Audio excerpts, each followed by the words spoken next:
warmest welcome to my woodland loving friends. If you prefer not to hear the whispering and wish to listen only to gentle pen strokes, then you can find this same video, but without the voice, on my channel.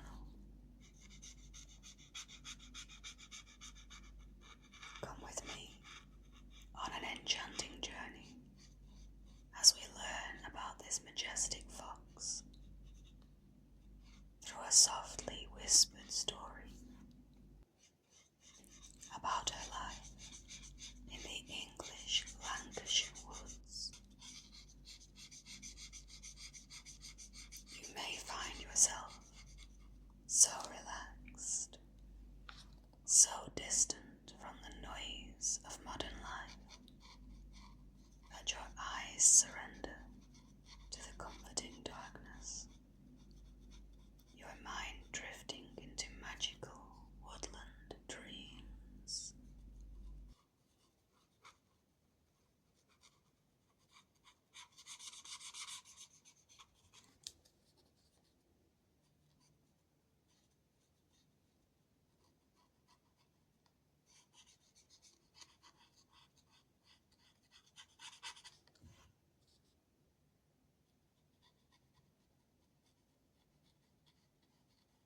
Deep in a green dappled corner of a North Lancashire wood, where the beech trees stand tall and the sunlight falls through the leaves in slow, soft patches,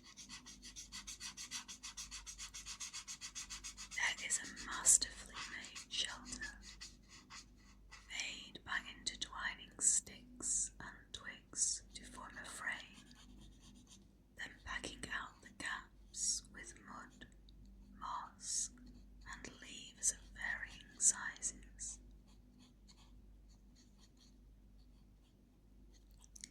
This is one of the safe space homes that together make Fernhaven. The shelter is named after she who built it. Fern is a fox, but not just any fox. She is quite possibly the kindest fox you could ever meet. She has soft russet fur that glows warm in the sunlight, a snowy white chest, gentle amber eyes, and a fine bushy tail with a white tip. Her paws are small and neat. Her manner is calm and quiet. And though she hasn't been around these parts for very long, it is clear to see that her heart, as everyone in the wood says, is as big as the wood itself.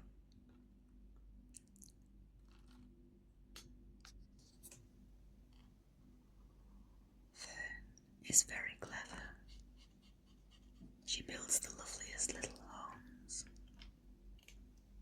not for badgers or hares or any other creature her own size, but for the very smallest of visitors, the tiny travellers who need somewhere safe and warm to rest just for a night or two.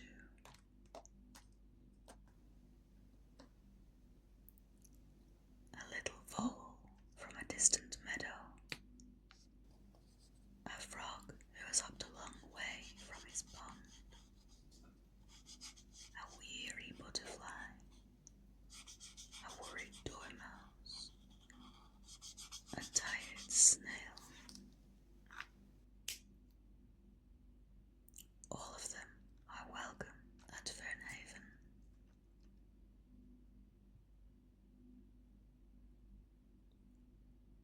Fern has built quite the collection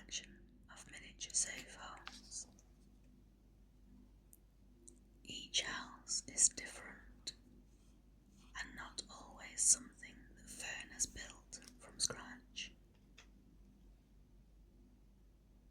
If she finds an abandoned glass jar or a lifeless plant pot, or anything really that is hollow and neglected, she will swipe it and fill it with love and beautiful things.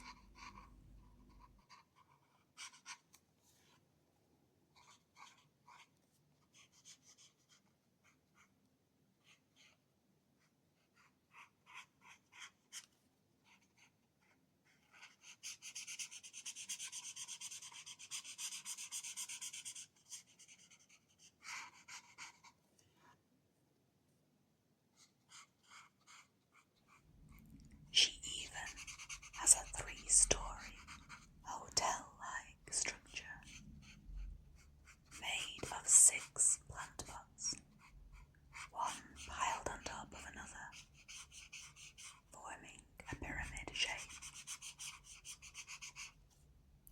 Each plant pot is an individual little room.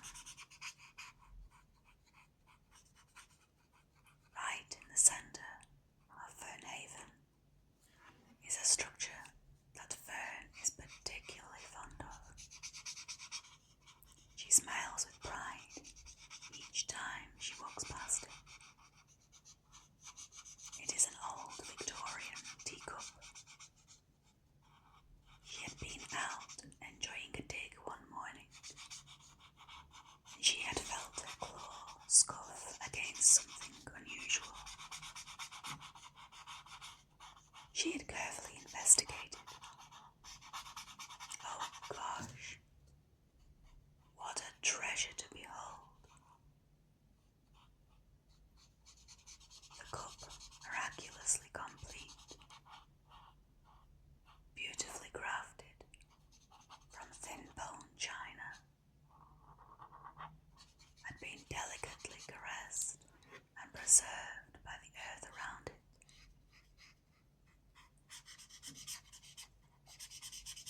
Only a dark web of tea-stained hairline fractures stretching down into the basin, adorned with the most exquisite floral motifs. The mouth framed with what once would have been a stunning golden rim.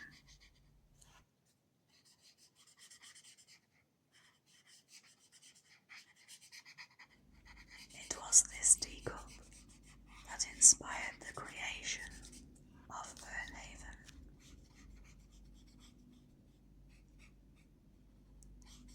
Fern had been so very careful bringing it to her shelter under the old wooden bench. The small and terribly delicate handle tucked into the grooves of her teeth. Fern had made that journey back very slowly and extra gently.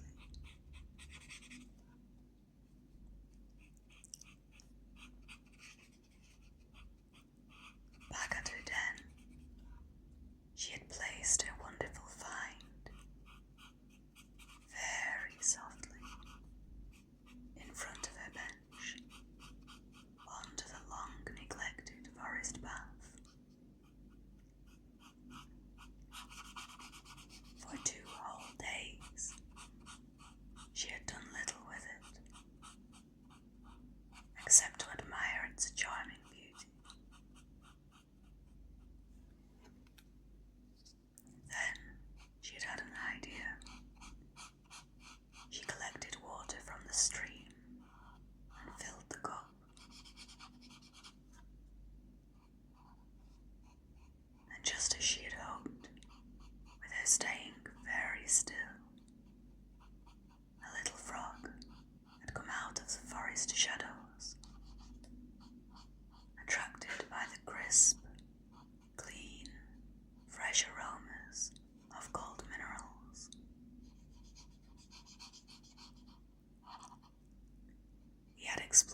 side of the cup. He had dipped a cheeky toe. Next thing, he was in. And oh, how he had loved that small pool on that hot summer afternoon.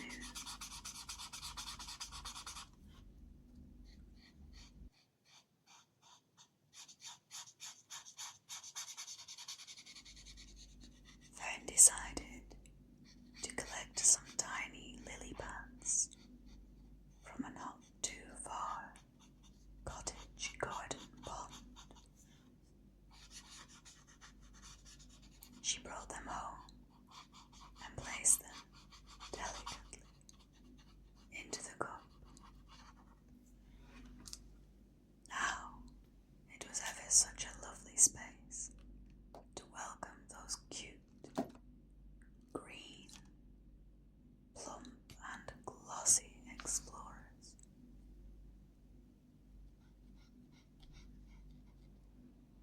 And from there, Fern had become dedicated to making cozy, safe havens for the very many wandering little creatures of the woods.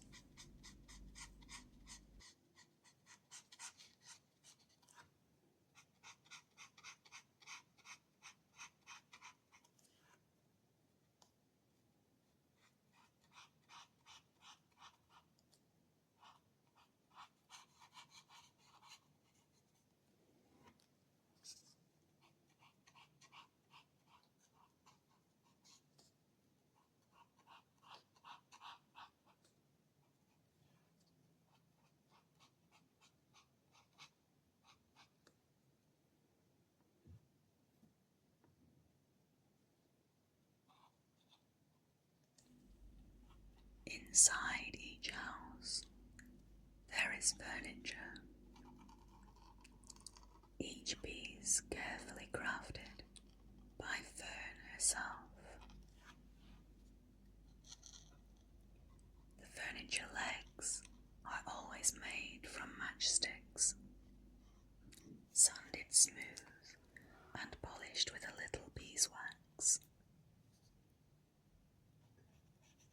The tabletops are often the small round lids of plastic milk bottles, and so they tend to be either blue or green or red.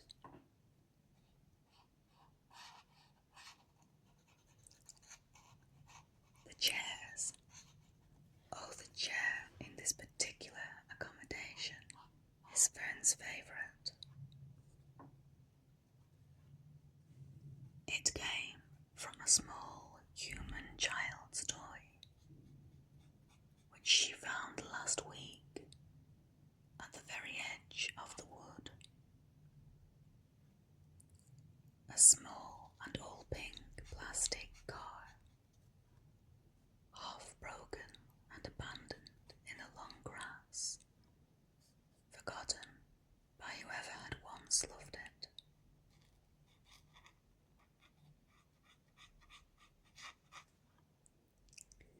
Fern had snapped the one undamaged seat out of the car using her strong jaws and carried it home, very carefully between her teeth. And now that little chair sits in her cosy den, as if it had always been intended for that very purpose.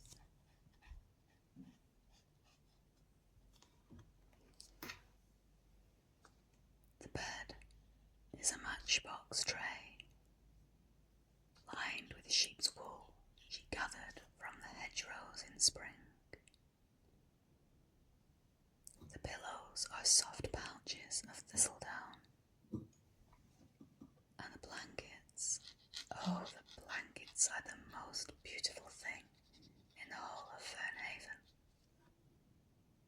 They are cut from a small square of purple cloth with little white polka dots.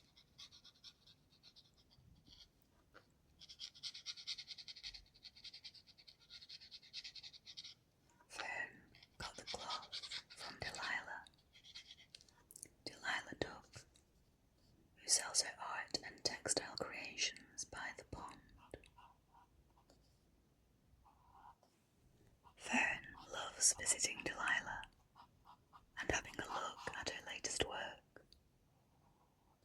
She had spent a happy afternoon at the shop last month, turning things over slowly, taking her time.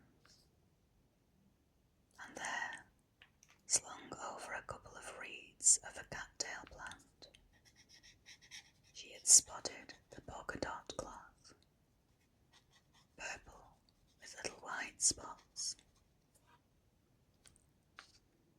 She had known at once that it was meant for her special houses. Delilah had wrapped the cloth in soft brown paper and tied it with white string in a neat little bow, and Fern had carried it home in her woven basket as carefully as if it were made of glass.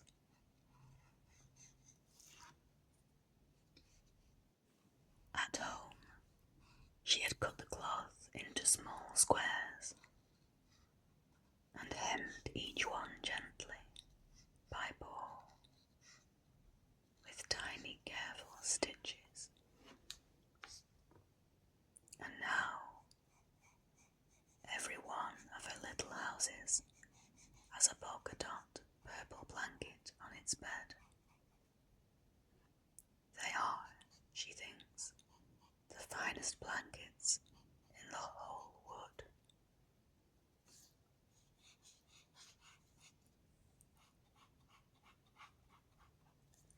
Today is a busy day at Fernhaven, because tonight Fern is expecting guests, at least one, possibly two,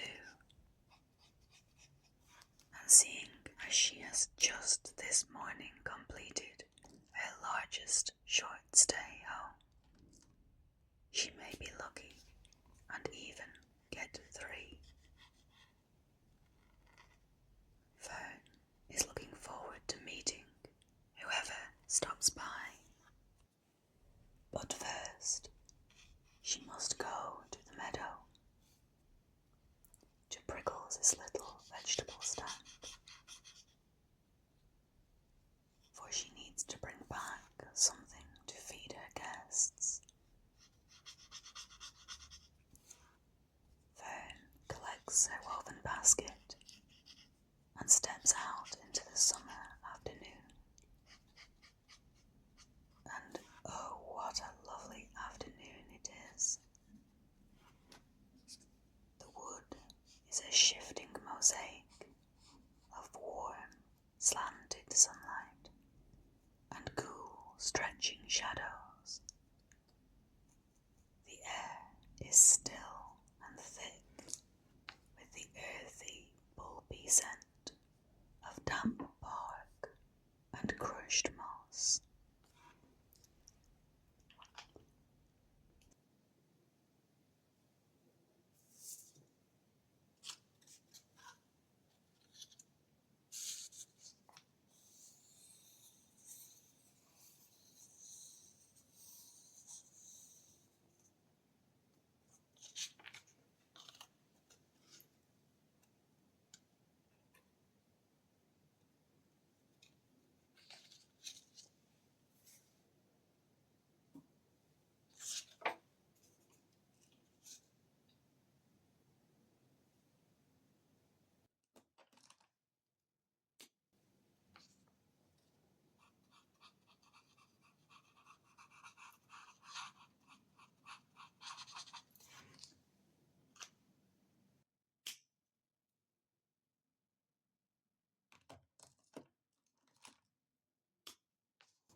The upper branches of the trees provide a shelter for some calling birds,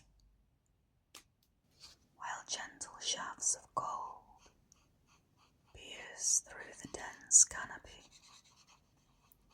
illuminating dancing dust motes and highlighting the textures of the forest floor.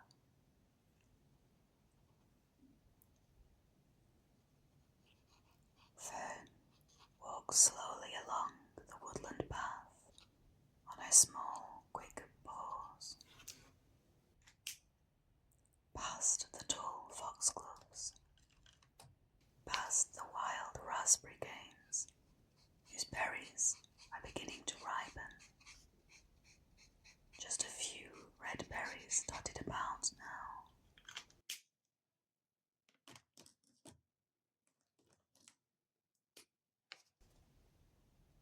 She smiles softly at the thought as she imagines a small brown friend with large paws who she has a feeling will be making something wonderful with those very soon.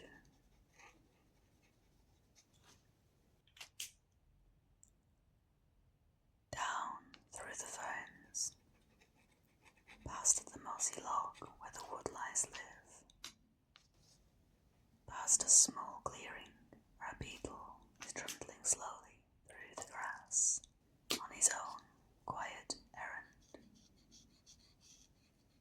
down to the edge of the little stream. The stream sparkles in the sunlight. The stepping stones sit in their patient row across the water. Fern steps across, one at a time. 1, 2, 3, 4, and she's over.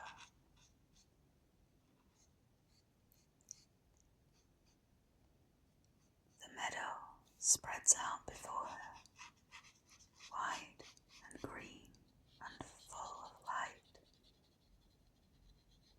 And there, at the end of the meadow path, with its striped canopy and its little chalkboard sign, is Prickles' vegetable stand.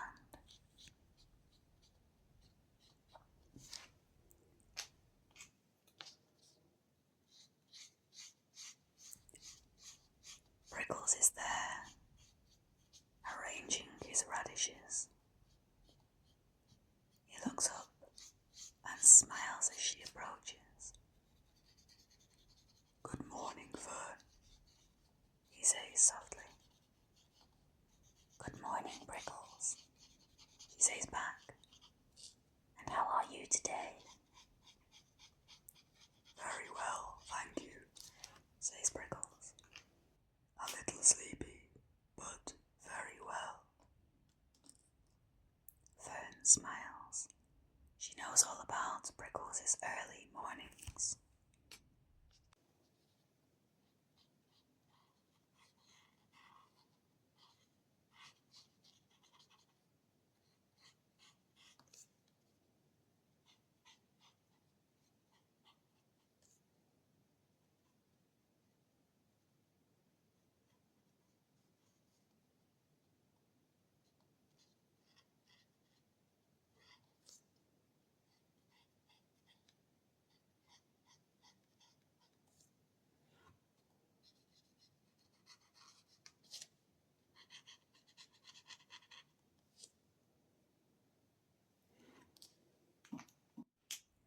"You'll be expecting some guests in your shelters tonight, I presume?"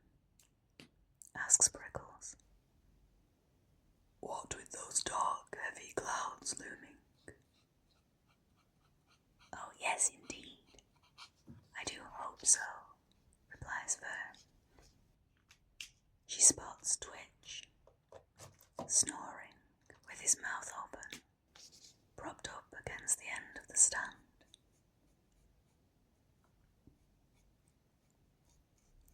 "Say, perhaps you could mention my peaceful hideaways to your little friend. My humble homes are the perfect size for him," she offers kindly.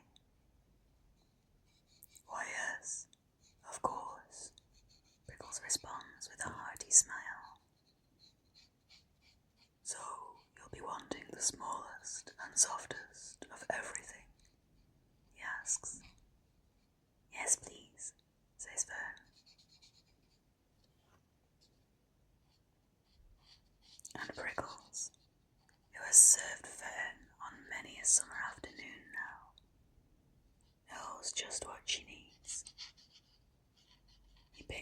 the smallest little carrot from the bunch, no bigger than his paw. The tenderest lettuce leaf, still curled with dew. One little tomato, ripe and round and warm. A tiny piece of cucumber, a few small chives, and a single perfect strawberry. A sweet treat for her guests. He wraps them all in small squares of clean brown paper and tucks them into her basket. "Thank you ever so much," says Fern. "Do let me know when you're next updating your home furnishings, so that I may help and return the favour." "Certainly," says Prickles. "I couldn't have had that fine matchstick bed frame without your help," he adds. "Come again soon." And with that, she gives a warm smile and turns and makes her way slowly back across the meadow, across the stepping stones. 1, 2, 3, 4. Back into the cool, dappled wood, and back to Fernhaven.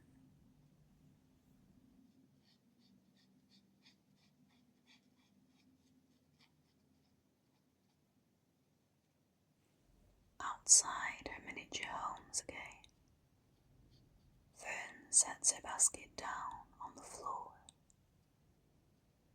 She lights a small candle and places it on the seat of the old, worn wooden bench. She uses this bench as a workspace, and underneath the seat is where she curls up at night to sleep.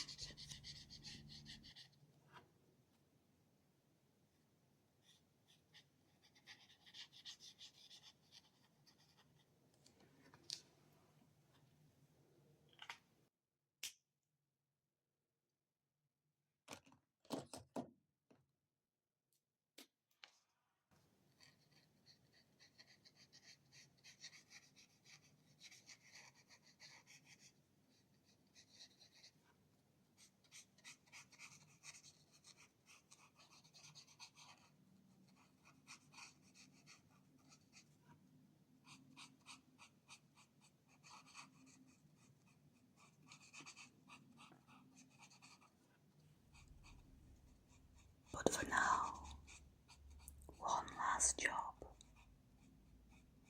one last act of kindness for her little lost guests, preparing their much-needed supper. Fern gets her chopping board, a small round of birchwood, sanded smooth and pale, and her tiniest knife, with a handle the size of a hazelnut, and a blade no longer than her claw.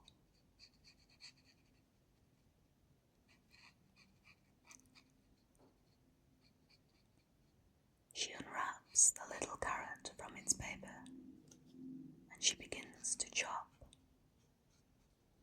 very slowly, very carefully. Thud, thud, thud.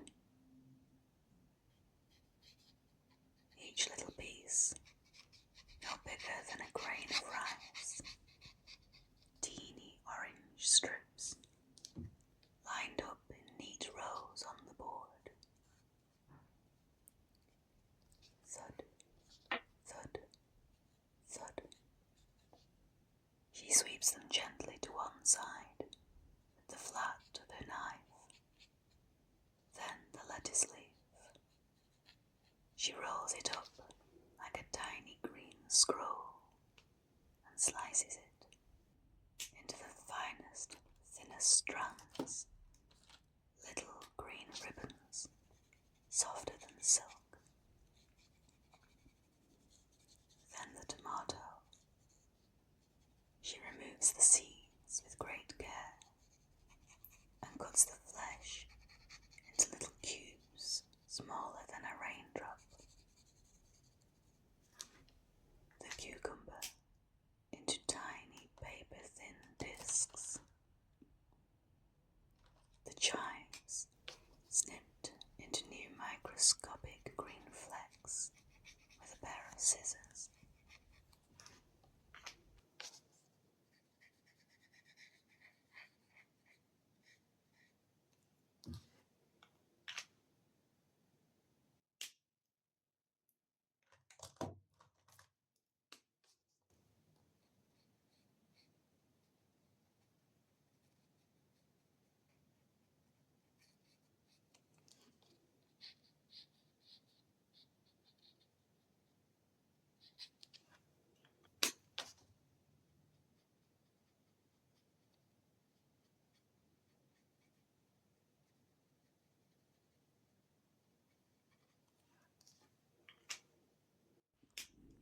And the strawberry, oh, the strawberry. She can smell its red sweetness. She is tempted to devour it herself. She could place it whole in her mouth and enjoy the burst of juiciness wash over her tongue. But, selfless as always, she proceeds to cut it into quarters for her visitors. After all, she is quite sure she shall have a great feast later.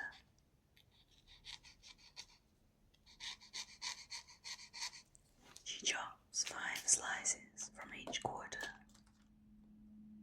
and then forms each of the 20 slices into perfect tiny hearts.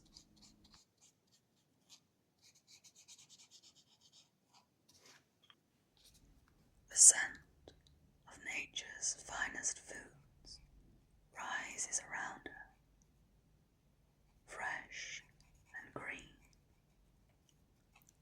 sweet and warm.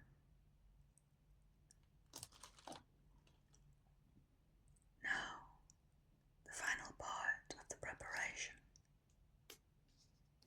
She picks up the smallest houses as if they might break. She checks that their polka-dot purple blankets are spread neatly over the beds. She sets 2 tiny acorn cap bowls on every little table.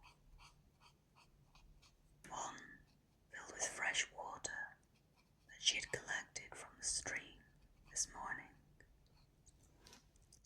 The other contains a small pile of tomato, a tuft of shredded lettuce, a neat row of carrot strips, a few cucumber discs, a dusting of chive,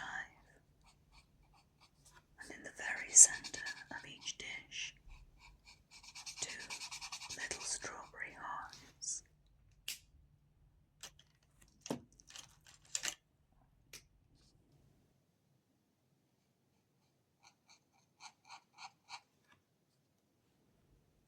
The light from the candle is growing warmer, just as the evening sky fades deeper. She stands back. She looks. She nods, softly satisfied. There, she whispers. That should do very nicely.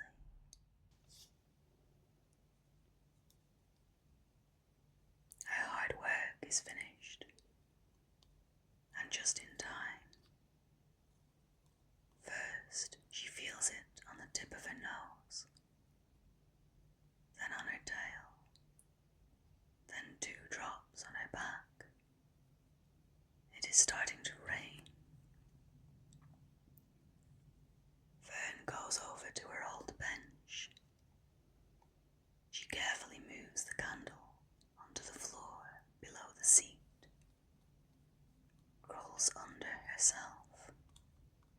settles into the groove of smooth, warm earth, curled up in the same spot that holds her tenderly every night.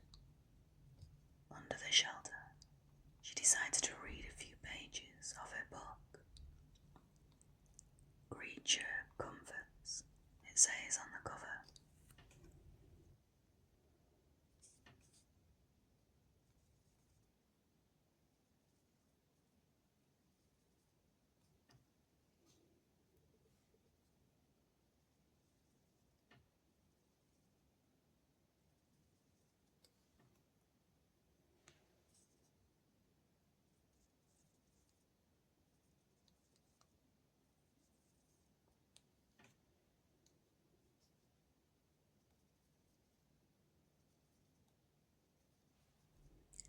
The summer evening turns slowly to dusk. The gentle drips of soft rain produce a lulling beat. The birds sing their evening songs. The bees drift home with a less energetic buzz. The first pale star appears above the treetops. It has been a long day for Fern, and with any luck, it could yet be a long night.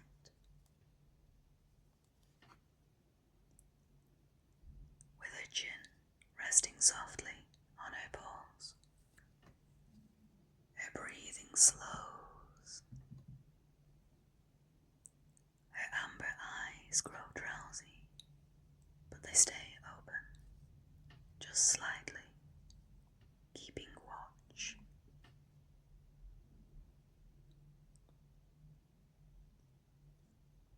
The stars come out, one by one, above Fernhaven.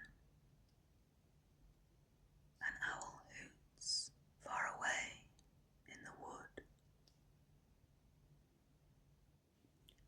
A little breeze whispers poetically through the leaves. Fern is happy, a mix of quiet contentment and eager anticipation. For this is what she is made to do.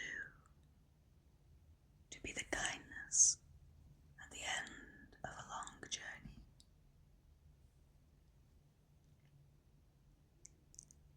To welcome, to warm, to shelter, and to feed.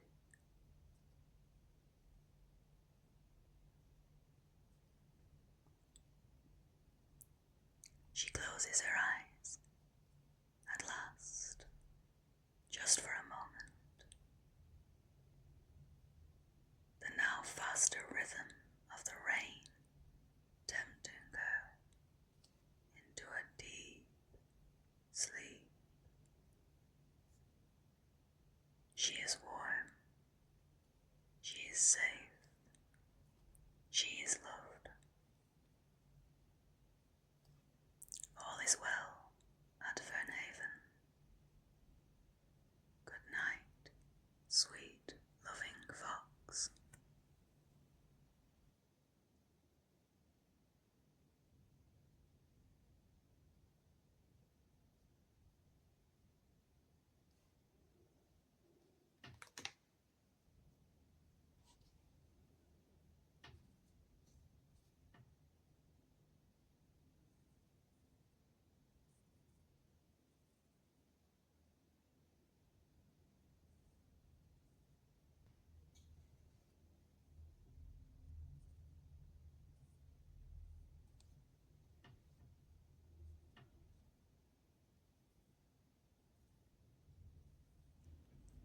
If you enjoyed this content, please like and subscribe to my channel.